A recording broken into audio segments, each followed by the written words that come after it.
Y es justamente sobre este tema del cual vamos a hablar y hacer un análisis, porque hay políticos que señalan de que el gobierno de Yanine Áñez atraviesa una de sus peores crisis. ¿Será esto así? Hoy hemos invitado al señor Orlando Peralta, politólogo. Muy buenos días, bienvenido. Buenos días, muchas gracias por la invitación. Muy bien, también queremos saludar al señor Paul Coca, analista. ¿Cómo está? Qué gusto saludarle, bienvenido. Muy buenos días, muchas gracias por la invitación. Bien, empecemos. 2 renuncias y un alejamiento. ¿Qué nos dice esto? ¿Qué tan peligroso puede ser a estas alturas? A 20 días de las elecciones. Empiezo con usted, señor Coca. Muy bien, en este instante existe lo que se llama no solamente una crisis de gabinete, sino una crisis en el actual gobierno transitorio.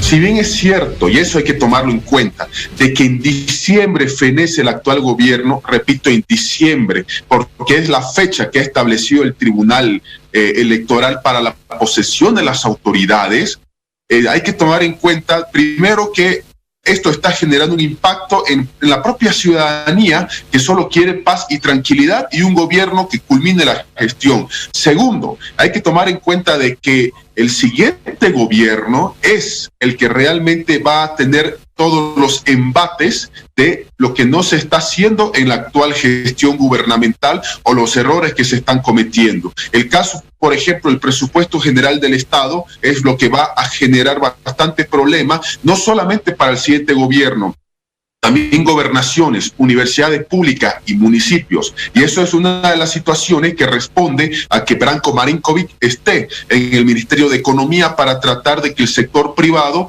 por lo menos tenga un punto de reactivación hasta fin de año. Este alejamiento de estas 3 autoridades, exautoridades, debemos decirlo así, señor Peralta, ¿cuánto debilitan al gobierno de Áñez? ¿Qué análisis hace usted, por favor? Bueno, yo la considero una crisis política institucional del gobierno, ¿no?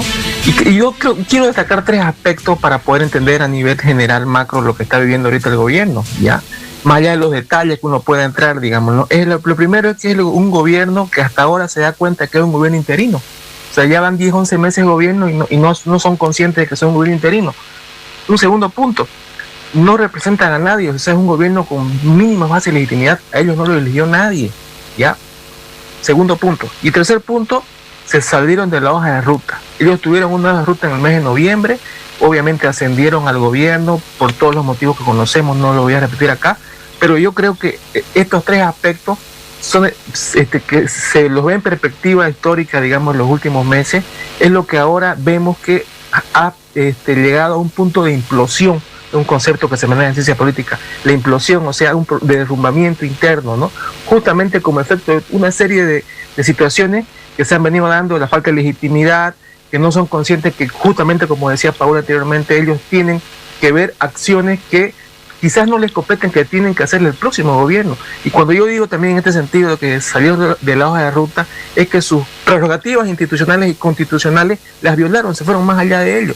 Ya, por lo tanto, han habido internamente desavenencias, porque justamente por esa falta de legitimidad, quizás por esa falta de liderazgo interno de la presidenta, porque la presidenta salió de la nada prácticamente para ser presidenta, no la eligió nadie, su partido no tenía 0 legitimidad en las anteriores elecciones, no llegó ni al 10%, por lo tanto una serie de factores que ahora están cobrando factura de cierta manera, ¿no? Porque falta el liderazgo interno y un gobierno, digamos, hecho de aquí y de allá con representantes políticos de diferentes sectores, sin una idea clara de un proyecto ideológico, obviamente que tenía que desembocar en esto que estamos viendo en este momento, ¿no? Bien, era previsible, creo que sí, y ahora se está haciendo con mayor evidencia. Permítame, por favor, señor Peralta, usted acaba de hablar de una crisis interna dentro del gobierno de Yanine Áñez. Ahora, se está hablando también bastante del accionar del ministro de Gobierno, el señor Arturo Murillo. ¿Será que su misión, su labor va más allá del ministerio? ¿Es él quien está tomando las decisiones dentro del gobierno de Yanine Áñez? ¿Qué opina usted, señor Coca? Si nos basamos netamente en las declaraciones de Óscar Ortiz, ahora ex ministro, tomamos en cuenta que la respuesta va a ser absolutamente afirmativa. Resulta que al interior de cada gabinete, en cada gestión de gobierno, siempre hay 2 bandos o 2 tendencias. Siempre ha sido así en todos los gobiernos. En el de Banzer eran los famosos pitufos y los dinosaurios, en la época de Evo Morales eran los evistas, los lineristas, o directamente los indígenas y los caras blancoides, y hoy día igual se ve esa figura de división en el gabinete. Pero cuando existe este tipo de figuras al interior de un gabinete, es el propio presidente o presidenta, siempre va a ser así, el que toma la decisión de cuál bando es el que va a estar apoyando. Y directamente, si nos basamos en lo que dice Óscar Ortiz, la presidenta apoyó a lo que es Arturo Murillo, que por si acaso Murillo no debe estar solo en este bando, así de sencillo. ¿Y esto qué está mostrando? Está mostrando ya una situación de debilidad, no solamente al interior, y esto yo quiero decirlo, del gobierno transitorio que tiene una fecha de finalización, sino también de la agrupación demócrata que es la que está gobernando el país. Ahora, los efectos también se los van a ver no solamente en los próximos días, se los va a ver desde dos puntos de vista. Un punto de vista legal, porque ya hay acusaciones serias de posibles actos de corrupción y ante ello cualquier gobierno, por más transitorio que sea, se sujeta a la 1178, la SAFCO, a la Quiroga Santa Cruz, etcétera. Y el segundo aspecto, no menos importante, sino desde el punto de vista político, ya vamos a empezar a ver qué va a pasar con el movimiento demócrata social, no en estas elecciones, porque ya se ha bajado, sino me refiero rumbo a las subnacionales, porque Ortiz era un gran dirigente, y con esto concluyo, no nos olvidemos un gran detalle, Rubén Costas ya no va a poder ir a la reelección en la gobernación, ya hay una prohibición legal al respecto, y aquí hay que ver quién va a ir a la gobernación, qué nivel de cohesión demócrata tiene en Santa Cruz y aparte el surgimiento de nuevas figuras regionales en Santa Cruz que pueden afectar bastante el caudal de votación de demócratas, ya pensando en unas subnacionales y no en esta elección general donde ellos se han apartado. Estamos hablando de 3 exministros que formaban parte de los demócratas, como bien decía el señor Coca. Señor Peralta, ¿usted qué opina a propósito de ello? ¿Es el alejamiento también de este apoyo político que tanta falta le hace además al gobierno de Áñez? Es parte del proceso, como decía, introducción, ¿no? Imagínense, ya prácticamente ellos están quedando, esas tendencias que dice Paul son obvias, son evidentes, quizás hasta 3 tendencias a veces hay en torno al liderazgo del presidente, de la investidura, porque no nos olvidemos que somos un sistema presidencialista, ¿no? Tanto institucional como culturalmente, no todo Ronden va a salir, pero en este momento la coyuntura justamente es evidente de acuerdo a lo que ha denunciado, a lo que ha manifestado el exministro Óscar Ortiz, y otras cosas que se han venido dando, ¿no? Que hay una concentración de poder en torno a la figura del ministro de gobierno que está detrás que es el que tiene, aparentemente es el que tiene el poder detrás del trono, ¿no? Y por lo tanto obviamente no es una persona, son diferentes personas, diferentes corrientes que responden a ello. Y de acuerdo a lo que se ve, ayer vi una nota que cuando estuvo Óscar Ortiz enfermo con COVID, Murillo posesionó a 2 directores creo que de la aduana y la autoridad de juego, algo así, pero como que sus prerrogativas constitucionales ya estaba determinando en otros ministerios, en otras carteras. ¿Y eso qué nos dice ello? Que es la influencia, el poder que tiene internamente, ¿no? Para meter gente y disponer de muchas cosas que quizás no le competen de acuerdo a su cartera ministerial. Pero en ese sentido aquí se ve la concentración de poder. Estamos a pocos días de las elecciones, estamos a poco tiempo que fenezca su gobierno, por lo tanto creo yo también hay una suerte de desesperación, ¿no? Peor aún con este distanciamiento del partido político que de cierta manera era su apoyo institucional como es demócrata.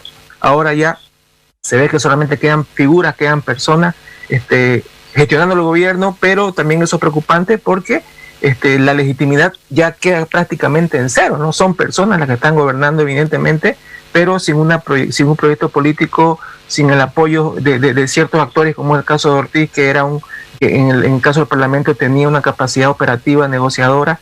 Bueno, ahora veremos cómo queda en los siguientes días y cómo la opinión pública, usted iniciaba con una pregunta, la opinión pública cómo lo está viendo, ¿no? En este momento también habría que hacer un análisis sobre eso. También eso es muy crítico para el gobierno actual, que la opinión pública cada vez menos tenga confianza en lo que hacen, ¿no? Por esta crisis, justamente por lo que refleja esta crisis del gabinete, que no es la primera, y esperemos que no sigan habiendo, porque eso va a ser más grave a 20 días de las elecciones. Ahora, esta fractura en el gobierno de Yanine Áñez, ¿en qué medida le beneficia al MAS? Toda vez de que desde el movimiento al socialismo constantemente han intentado mostrarle a la población de que el gobierno de Áñez no es sostenible. Señor Coca.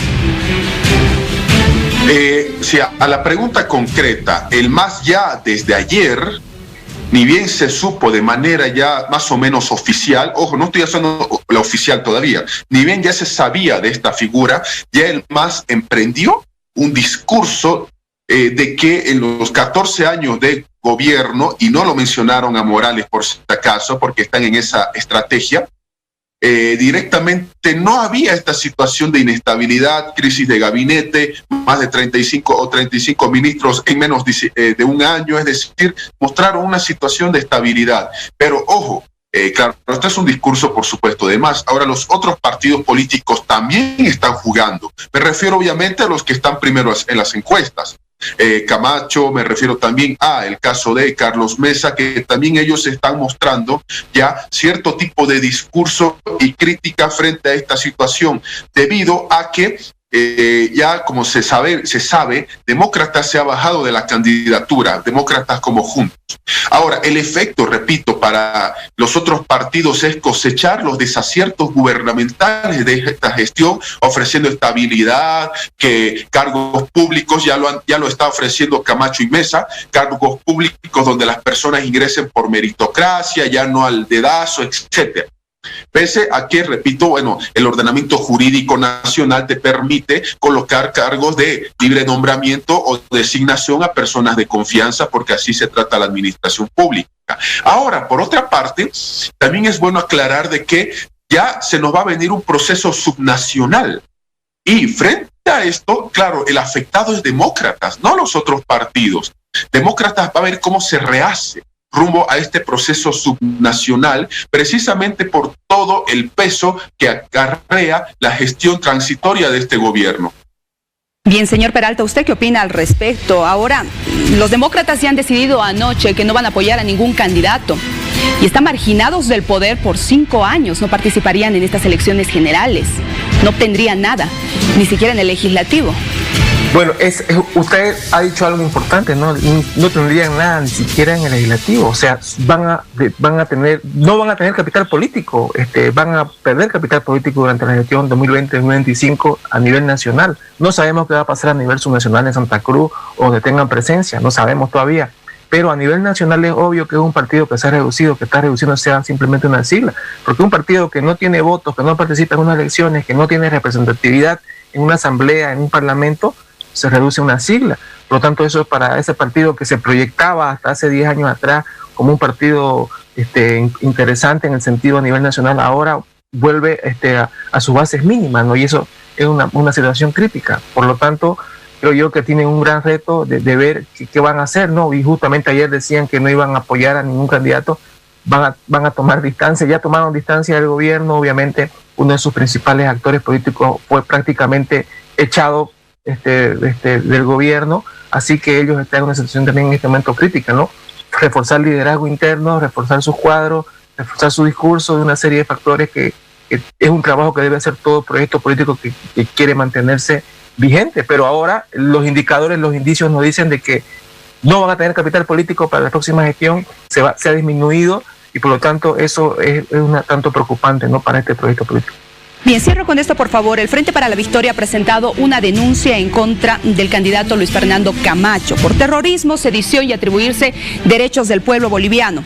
Primero, ¿esta denuncia puede prosperar, señor Coca, y podría afectar la candidatura de Camacho? Y por otro lado, nos hacemos la pregunta, ¿de qué lado está Chi? Porque tal parece que juega más para el lado del MAS, ¿no? Vamos con la pregunta del medio. ¿Le va a afectar a Camacho? La respuesta es no. Directamente lo que va a hacer es beneficiarlo. O sea, hay una frase en política que dice: un político en campaña crece por tus aciertos y por los favores que los demás te hacen. Hay un público en contra del MAS que no va a votar por ninguna candidatura del MAS. Y hay un público que está indeciso dentro de ese caudal de votos. Al ver todas estas acciones, por supuesto, como se llama, directamente va a apoyar a Camacho. ¿Por qué? Porque la denuncia ha sido por el supuesto golpe de Estado, sedición, atribuirse derechos del pueblo, etcétera. Segundo, si va a prosperar o no, hay una comisión de admisión que va a revisar en la Fiscalía, acá en La Paz, si va a prosperar o no, o directamente se rechaza esta situación presentada por el Frente para la Victoria. Entonces, ahí esa es la respuesta al punto de vista legal. Tercero, el Frente para la Victoria está haciendo lo que el MAS no se animó a hacer. El MAS ha tenido mucho cuidado en tratarlo a Camacho. Nadie discute el liderazgo y el arrastre político que Camacho tiene en Santa Cruz. El MAS no le ha metido una demanda por estos aspectos, el Frente para la Victoria sí.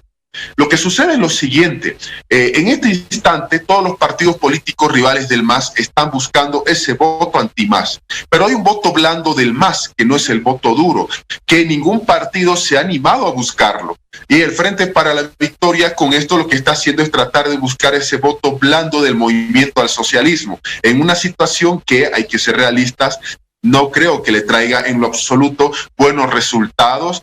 Y esto más bien le está jugando en contra al candidato Chi y sobre todo a los otros candidatos que están peleando porque realmente quieren tener ese voto. Ahora con esto concluyo, por favor. De haber sido un golpe de Estado y todo esto, aquí está la incongruencia del candidato Chi del Frente para la Victoria. Están participando en un proceso electoral precisamente que se dio por esa situación de la renuncia de Evo Morales. O sea, aquí ya encontramos la principal y primera de las incongruencias de un partido que está participando de unas elecciones que realmente han sido anuladas el año pasado y no hay dónde perderse en esto. Señor Peralta, ¿usted qué opina a propósito? ¿Esto le beneficia o más bien le afecta al señor Camacho? Bueno, obviamente, como dice Paul, no, yo creo que le beneficia, ¿no? Porque al fin y al cabo es un ataque que le dan desde abajo, ¿ya? O lo fortalece como candidatura, porque ahorita estamos en un proceso de campaña, ¿no? Se predominan las emociones y aquí el que es víctima muchas veces sale ganando, ¿no? Eso es algo evidente, no es algo nuevo. Y por otro lado, el tema de Chi no es la primera, sino ya otras acciones anteriores ha tenido, en el sentido que más que lo que quiere es hacer bulla, llamar la atención haciendo cualquier cosa para que tenga atención de la gente, atención mediática. Eso es lo que le gusta, parece, a este candidato, ¿no?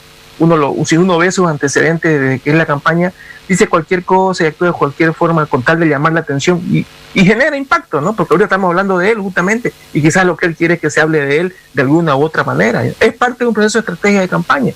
Eso también es legítimo, lo está haciendo, afectando otras candidaturas. Y por último, creo que es una denuncia de tiempo, ¿no? Que no es el momento oportuno, porque no lo hizo antes, lo hace ahorita a 20 días de las elecciones, cuando justamente la candidatura de Camacho, de Creemos, está predominando en Santa Cruz, está de cierta manera en ascenso, ya, y bueno, busca, ¿no? Para poder interpelar, criticar, y ni el MAS siquiera lo hizo anteriormente, ahora lo está haciendo este frente. Y usted pregunta, ¿a qué juega Chi? Juega a Chi nomás, juega a posicionarse mediáticamente a nivel nacional y tener cierta representación parlamentaria, ¿no? También llegar con ciertos candidatos y bueno, también para negociar, porque al fin y al cabo todos quieren llegar al Parlamento, porque lo más probable es que sea un gobierno de coalición y cuando el 18 de octubre sepamos cuántos diputados y senadores ha metido cada partido del Parlamento, van a tener capital político para, en otras palabras, negociar. O sea, ahorita hay un discurso, digamos, ¿no? de campaña, pero todos los políticos, los actores políticos viejos y nuevos saben que también hay una palabra en política que se llama negociar, después que uno sabe qué es lo que tiene como capital para poder, ya sea hacer gobierno de coalición o en su defecto hacer oposición, pero estar ahí presente. Bueno, así es la política, ¿no? Con cambios, con acuerdos de por medio y bueno, así se va configurando este escenario previo a las elecciones. Estamos a 19 días exactamente de los comicios. Quiero agradecer la participación de Paul Coca, analista. Gracias. Muchas gracias por la invitación y la ciudadanía que esté atenta de que estos días van a ser claves y vitales para el proceso electoral. Señor Orlando Peralta, politólogo, muchas gracias. Muchas gracias por la invitación. Saludos. Tenemos más en Al Día, sí es momento de revisar los datos del tiempo, el clima de Bolivisión.